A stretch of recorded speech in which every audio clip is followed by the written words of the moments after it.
శ్రీ సరస్వత్యే నమః. శ్రీ గురుభ్యో నమః. ఇవాళ రోజున శ్రీ శృంగేరి శివగంగా శారదాపీఠంలో స్వర్ణ గౌరీ వ్రతం పర్వదినాన అమ్మవారికి విశేషంగా పూజలు, తదుపరి ఆవిడ తనయుడైన గణపతికి ఘనంగా అభిషేకం నిర్వహించబడింది. ఈ వ్రతం భాద్రపద శుక్ల తదియ నాడు జరుపుతారు. ఆ పార్వతీదేవి స్వర్ణ రంగులో దర్శనమిస్తుంది కావున ఈ వ్రతాన్ని స్వర్ణ గౌరీ వ్రతం అని కూడా అంటారు. దీనికి మరో పేరు గణేష గౌరీ వ్రతం. ఇది ముఖ్యంగా స్త్రీలు ఆయురారోగ్యానికి, సౌభాగ్యానికి ఈ వ్రతం చేసుకుంటారు.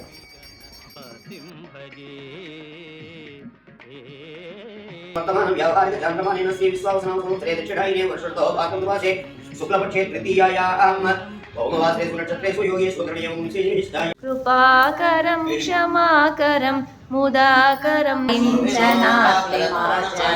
చిరంతనోక్తిభాజనం పురారి పూర్వనందనం సురారి గర్వం విచింతయామి సంతతం. కృపాకరం క్షమాకరం ముదాకరం గణము అనగా అనేకం. అనేకమైన గణములయందు అంటే మన పంచేంద్రియాలు, పంచకర్మేంద్రియాలు, పంచభూతాలు, దివ్య శక్తులకు అధిపతి అయినవాడు ఆ గణపతి. ఒకే పరబ్రహ్మ అనేక శక్తులను ప్రకటించినప్పుడు విభిన్న రూపాల్లో దర్శనమిస్తారు. ఏ రూపంతో ఉపాసించినా ఆ పరబ్రహ్మ స్వరూపమే గణపతి అని ఇక్కడ మనం తెలుసుకోవాలి. ముఖ్యంగా ఇక్కడ గణపతికి ఏనుగు ముఖం. ఏనుగు ఒక జ్ఞానవంతమైన జంతువు.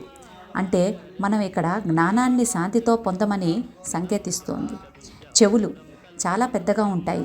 ఇది ఇతరుల మాట వినే గుణం మరియు వినమ్రతను సూచిస్తుంది. కళ్ళు దూరదృష్టి, విస్తారంగా ఆలోచించే సామర్థ్యం. ఉదరం ఈ విశ్వంలో ఉన్నదంతా ఒక్కటే ఈ పరబ్రహ్మ స్వరూపమని తెలియజేస్తోంది. చిన్న నోరు తక్కువ మాటలు మాట్లాడమని, ఎక్కువ ఆచరించమని సూచిస్తోంది. అంకుశం అంటే గొలుసు, అంటే మన ఇంద్రియాలను అదుపులో పెట్టమని. పాసం తాడు, మనసులోని చెడు గుణాలను నియంత్రించమని. అభయహస్తం భయం విడిచిపెట్టమని, ఎల్లప్పుడూ ధర్మ మార్గంలో నడవమని సందేశం.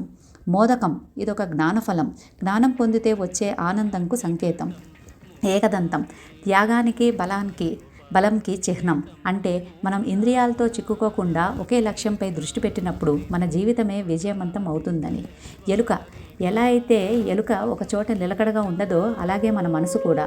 అంటే దాన్ని ఎప్పుడూ అదుపులో ఉంచి నియంత్రణలో ఉంచమని ఇక్కడ సంకేతం. జయ జయ శంకర హర హర శంకర